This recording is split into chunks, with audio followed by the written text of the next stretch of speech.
प्रत्येक विद्यार्थी के पढ़ने का एक उद्देश्य होता है, उसे भविष्य में क्या बनना है। अगर आपका उद्देश्य सीए बनना है या आप सीए बनने का सोच रहे हैं या सीए बनना चाहते हैं, तो ये वीडियो आपके लिए बहुत स्पेशल होने वाली है। क्योंकि इस वीडियो में हम आपको बताने वाले हैं सीए कैसे बनते हैं, सीए बनने के लिए क्या करना पड़ेगा आपको, और इसके अलावा आपको 5 ऐसी गलतियाँ जो आपको बिल्कुल भी नहीं करना है अगर आप एक सीए बनना चाहते हैं। इसलिए आप इस पूरी वीडियो को ध्यान से अवश्य देखिएगा, क्योंकि कई सारे विद्यार्थियों को जानकारी नहीं होती है, सही पता नहीं होता है, इसलिए उनका जो सपना है वो सपना ही बन के रह जाता है। और कई सारी गलतियों के चलते वो शुरू में ही गलतियां कर देते हैं, जिसकी वजह से उनको सीए बनने में काफ़ी सारी प्रॉब्लम का सामना करना पड़ता है। अगर आपको उन प्रॉब्लम से बचना है तो इस वीडियो को पूरा लास्ट तक अवश्य देखिएगा। और इस वीडियो को अगर आपने अभी तक लाइक नहीं किया है तो जल्दी से लाइक कर दो, और चैनल को सब्सक्राइब नहीं किया है तो चैनल को सब्सक्राइब करके बेल आइकन को ऑल पर अवश्य प्रेस कर देना।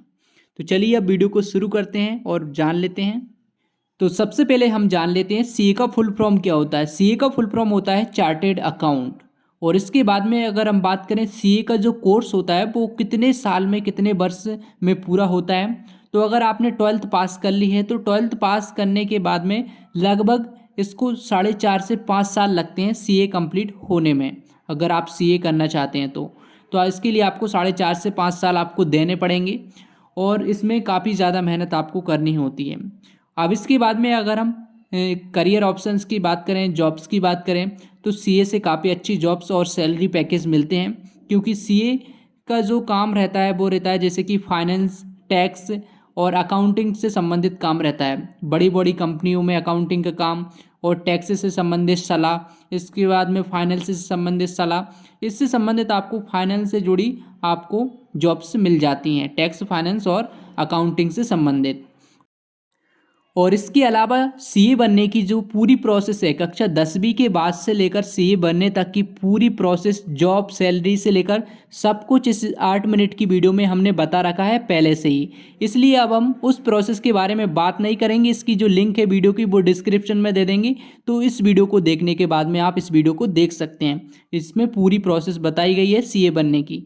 इस वीडियो में हम सिर्फ 5 वो गलतियों के बारे में बात करने वाले हैं जो आपको बिल्कुल भी नहीं करना है अगर आप एक सीए बनना चाहते हैं। तो चलिए जान लेते हैं वो कौन कौन सी गलतियां हैं।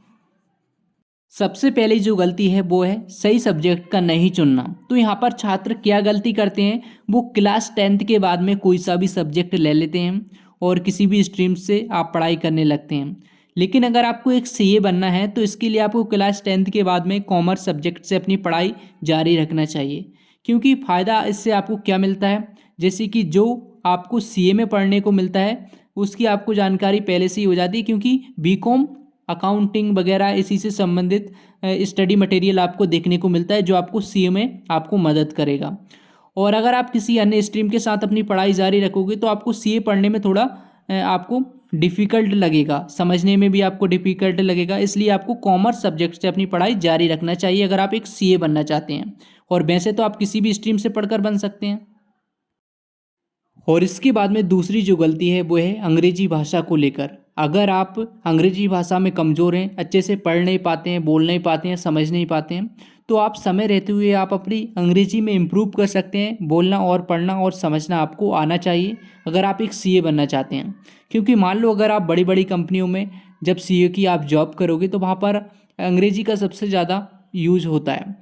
तो उस स्थिति में आपकी जो अंग्रेजी है वो अच्छी होना चाहिए। अगर आपको एक अच्छे सैलरी पैकेज पर और अच्छी जॉब चाहिए तो इसके लिए आपको अंग्रेजी का मजबूत होना, अंग्रेजी में अच्छी पकड़ होना आपकी बहुत ज़रूरी है। तो और इसके बाद में छात्रों की जो तीसरी सबसे बड़ी गलती रहती है वो ये रहती है समय पर सही निर्णय नहीं लेना। जैसे कि मान लो अगर आपको किसी भी फील्ड में अपना करियर बनाना है तो इसके लिए छात्र पहले से ही डिसाइड नहीं करते हैं, जिससे उन्हें बाद में समस्याओं का सामना करना पड़ता है। जैसे कि मान लो आप सीए लाइन में जाना चाहते हैं, सीए बनना चाहते हैं, तो इसके लिए आपको पहले क्लास 10th से ही आपको सोच लेना चाहिए कि मुझे सीए बनना है, तो मैं आप कॉमर्स सब्जेक्ट से अपनी पढ़ाई जारी रखूँगा। और कौन कौन से पेपर होंगे सीए बनने के लिए, क्या क्या प्रोसेस रहेगी, कितनी परसेंटेज चाहिए, उसी हिसाब से अगर आप तैयारी करते हैं और समय पर सही निर्णय लेते हैं तो आपको सीए बनने का जो लक्ष्य है वो और भी आसान होता चला जाता है। लेकिन सही अगर आप निर्णय नहीं लोगे, अगर आपने किसी अन्य सब्जेक्ट के साथ आप पढ़ने लगे और फिर बाद में आपने सोचा कि आप मुझे सीए बनना है, तो वहाँ पर आपको सीए तो बन सकते हैं लेकिन आपको इस सामने काफ़ी सारी प्रॉब्लम्स आना स्टार्ट हो जाएंगी। इसलिए आपको पहले ही डिसाइड कर लेना है आपको क्या बनना है, सीए बनना है, डॉक्टर बनना है, इंजीनियर बनना है, जो भी आपको बनना है समय रहते हुए आपको निर्णय लेना है और उसी हिसाब से आपको उस फील्ड में तैयारी करना है। और इसके बाद में जो चौथा सबसे इम्पोर्टेंट पॉइंट है वो है मैथ कैलकुलेशन को लेकर। तो आपको अपनी मैथ कैलकुलेशन भी करते रहना चाहिए।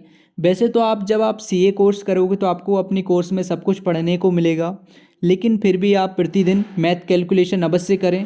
जैसे कि जब आप सीए बन जाते हैं तो सीए बनने के बाद में आपको जॉब कौन सी मिलेंगी, फाइनेंस से रिलेटेड, अकाउंटिंग से रिलेटेड, सीए बैंकिंग में आपको जॉब मिलती हैं। तो उस हिसाब से आपको मैथ कैलकुलेशन अपनी करना चाहिए। जैसे कि अगर आप एक अकाउंट किसी के आप सीए बन जाते हैं तो वहाँ पर आपको अपना अकाउंट संभालना होगा किसी का भी, किसी कंपनी का, तो वहाँ पर आपको मैथ की जो कैलकुलेशन है वो ज़्यादा करनी होगी।